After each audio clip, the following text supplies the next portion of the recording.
Hey, greetings there, everyone. It's GleeCon here again, coming at you with another episode of Lore of Warcraft. On our last one, as we play through World of Warcraft Classic, we made a troll starting character just so that we would have a troll in case we have any interesting troll racial quests. This will also count as our rogue. So if we have any rogue class quests, we now are equipped with some to do that. But because that was the same starting zone as the orcs, and we've already done that, we didn't. I kind of cut it off, and we'll pick up that character later on. We've also been reading the Dungeons and Dragons side version, like as a side mission for ourselves. We've been reading the lore of World of Warcraft from a Dungeons and Dragons perspective. This one is called Lands of Mystery.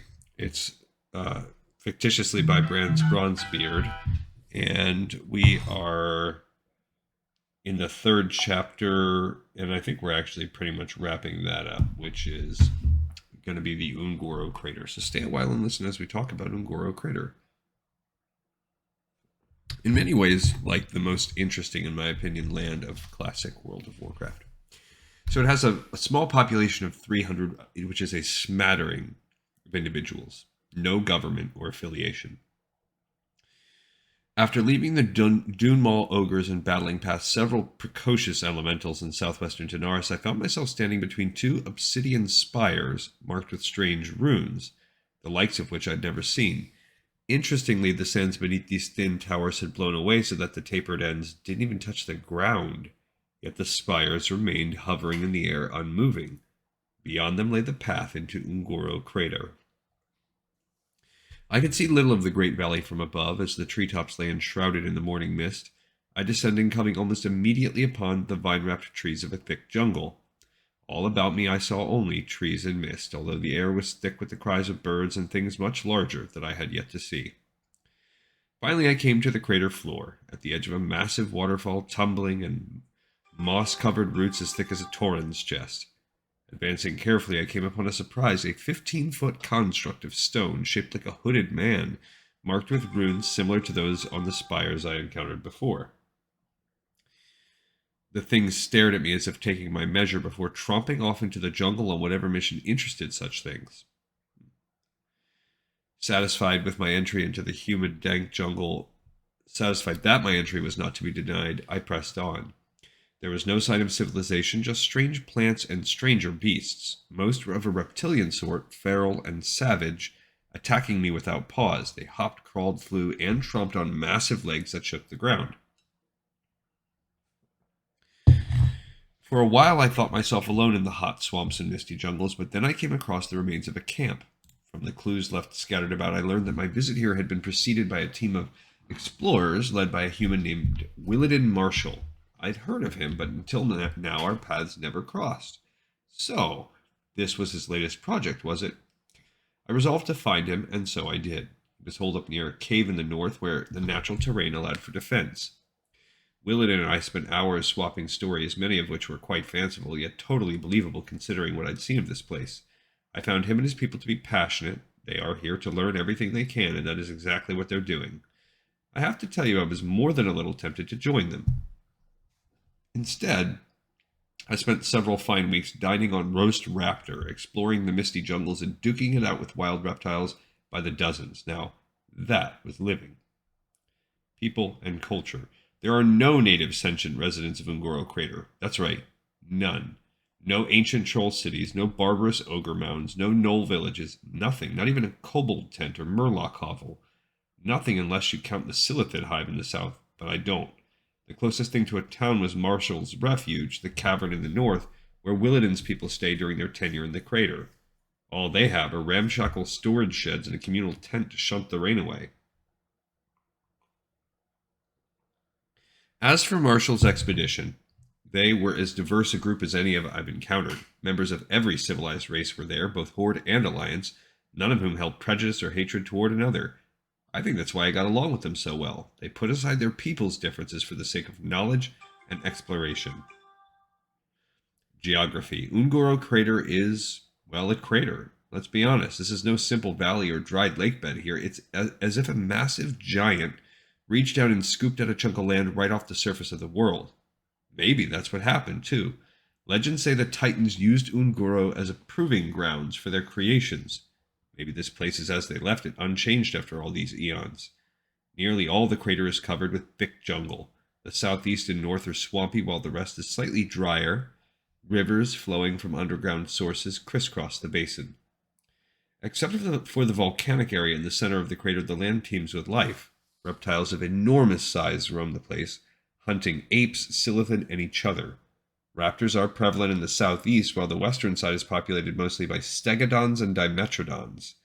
Monstrous devil saurs roam all over, but fortunately these huge beasts are few and far between. The walls of the crater contain numerous small caves where pterodaxes live, swooping down on anything caught in the open, but fortunately they are cowardly creatures that flee from a determined opponent. The most curious residents of the crater are the walking plants called blood petals. They amble about on thorny branches adapted to motion, but as to why they move, I don't know. They just wander from place to place, sometimes in groups, sometimes alone. The flowers mostly ignored me, although if I got too close, they'd strike at me with thorn-covered limbs. Fire Plume Ridge. In the crater's center, rising out of the foliage like a black stain, is a cluster of volcanoes. Fire Plume Ridge. Here the jungle ends, burned away by constant lava flows and fiery vents. Rogue fire elementals roam the area, and the heat is oppressive. The lava must touch the underground streams to the west. For the natural springs, there are steamy, bubbling pools riddled with scalding geysers. Lakari Tar Pits. In the north-central area, in the area of sparsest tree cover, lie these curious lakes of black tar. Creatures that venture too close get stuck and perish in the dark depths. The bones of perhaps thousands of reptiles and other beasts lie strewn about the place, some of them ancient. Terror Run. The southwestern part of Ungoro is home to the most powerful and deadliest creatures in the whole crater, including very vicious stegodons, and so the place takes the name Terror Run. Strange rock formations litter the place, possibly left over from some ancient culture as yet unknown. A dwarf in the expedition, sorry, his name escapes me now, thought these might be relics of the Titans, but none of us were able to get close enough to study them in detail. Sites and settlements. The only settlement of any note here is Marshall's Refuge, though the crater has many interesting sites. Fungal Rock. Along the northeastern wall, not far from Marshall's Refuge, lies this cave complex wherein the savage Ungoro apes dwell. Among the few mammals I encountered in the crater, these beasts defended their territory ruthlessly, driving off any reptiles that tried to approach. A member of Marshall's expedition named Kara Remtravel dedicates herself to studying these apes, and as I departed the area, she was building a mechanical ape to get a closer look at their society. Marshall's Refuge, tiny camp. Willidon's group claimed a cave in the north as its semi-permanent home in Ungoro. Here these stalwart explorers live a primitive existence as they study the crater. Although among them they have the means to improve their settlement, none of them has bothered to spend the time doing so. They're too busy with their research. If you visit the place, better bring your own supplies. They only have enough to support themselves. Slithering Scar. Home to one of the more savage silithid groups, the bugs are, like the apes, highly xenophobic. They attack anything that approaches their hive with a ferocity matched only by the devil sores. We were hunting power crystals in the south when we tried to slip past their hive along the southern wall, only to be assaulted by a full dozen of these man-sized insects. This was the first time I realized they were smarter than beasts. The silithid used tactics. Fortunately for us, the silithid didn't chase us down once we retreated from their territory. I wouldn't approach the slithering Scar with anything less than an army. And let's find out what these power crystals are with an excerpt from The Power Crystals of Ungoro by J.D. Colley. And I think that's a gnome. Amid the rocks and rich soil of the crater floor can be found all manner of colorful crystals, each as fragile as glass. Held to a light, they seem to flicker and glow like flames. They seem to have no useful purpose, or so I believed at first, until I found the first crystal pylon.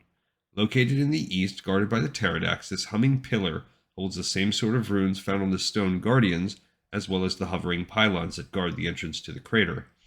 All my attempts to decipher the ancient tongue have met with failure.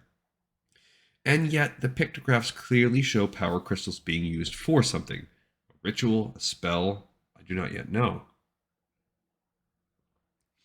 Although the crystals come in all shapes and sizes, I have classified them in four main colors: red, blue, green, and yellow. I've never found anything truly in between these shades, so there are no orange or brown ones, for example. Anyone who isn't colorblind can tell them apart by a glance. What's more, I'm fairly certain the crystals can be employed by the crystal pylons. If I could figure out the right pattern, but how? How? Much later in the text. I've done it. I found one of the crystal patterns, or at least I'm pretty sure I have. I need to make another trip to the western crystal pylon to see if this works. The crystals I've collected should coalesce into a single mega crystal infused with the combined powers of all the shards.